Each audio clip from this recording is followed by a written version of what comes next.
أهلا بكم. النهاردة إن شاء الله هنتكلم عن الفيتامينات، الحاجات الصغيرة جدا اللي بتساعد جسمنا بشكل كبير.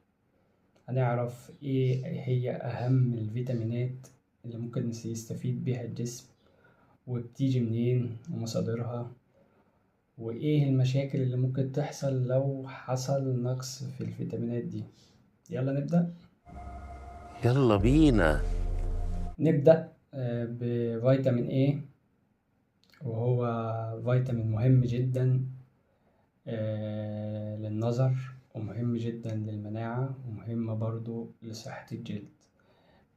فيتامين A موجود في الجزر، موجود في الكبدة، وموجود في البطاطا والسبانخ.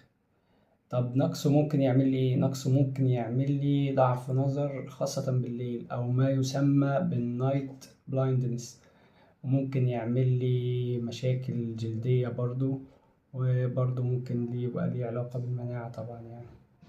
نخش على تاني فيتامين معانا، وهو فيتامين دي أو فيتامين د، وهو مهم جدا. بيساعد على امتصاص الكالسيوم من الأكل اللي بتاكله، وبيساعد على تقوية العظام. مصدره إيه؟ المصدر الرئيسي أشعة الشمس.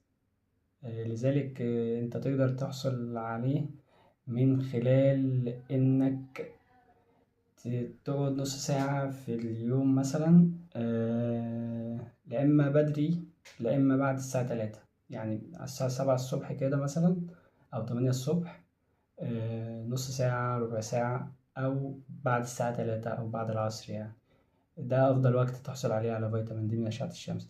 في حاجات تاني موجود فيها، في طبعا في الأسماك الدهنية والبيض ومنتجات الألبان المدعمة. نقصه ممكن يعمل لي هشاشة عظام، وممكن يعمل لي ضعف في العضلات، وممكن يسبب مشاكل في النمو عند الأطفال. الفيتامين الثالث هو فيتامين سي، وهو مهم جدا في تقوية المناعة، وبرضه كذلك بيساعد على شفاء الجروح.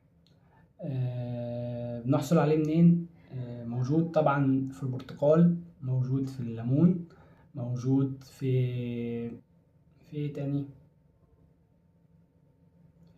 موجود في الفراولة والفلفل الرومي. نقصه ممكن يسبب لي ايه؟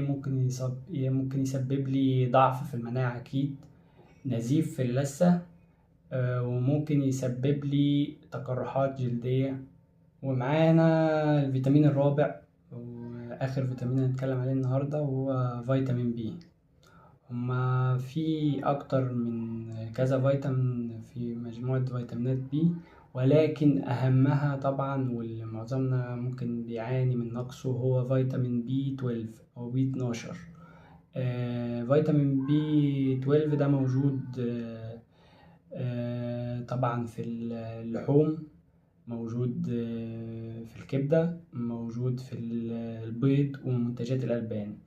والناس النباتيين اللي هم ما بياكلوش لحوم من الحاجات دي بيعانوا من نقص شديد في الفيتامين ده.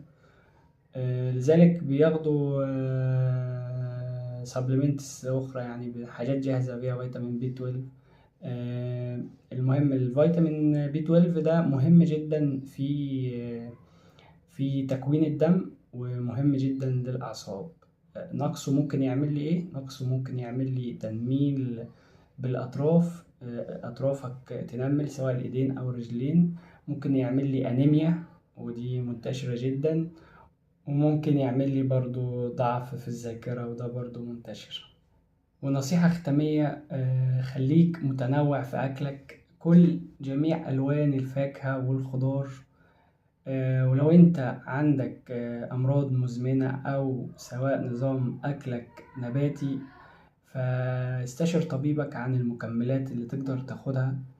الناس اللي بتاخد فيتامينات على طول ده غلط جدا، لأن زيادته عن الحد بيسبب مشاكل برضو، زي ما نقصه تماما بيسبب مشاكل.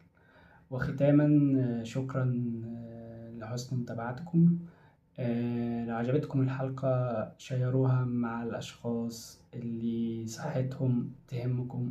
والسلام عليكم ورحمة الله وبركاته. السلام عليكم.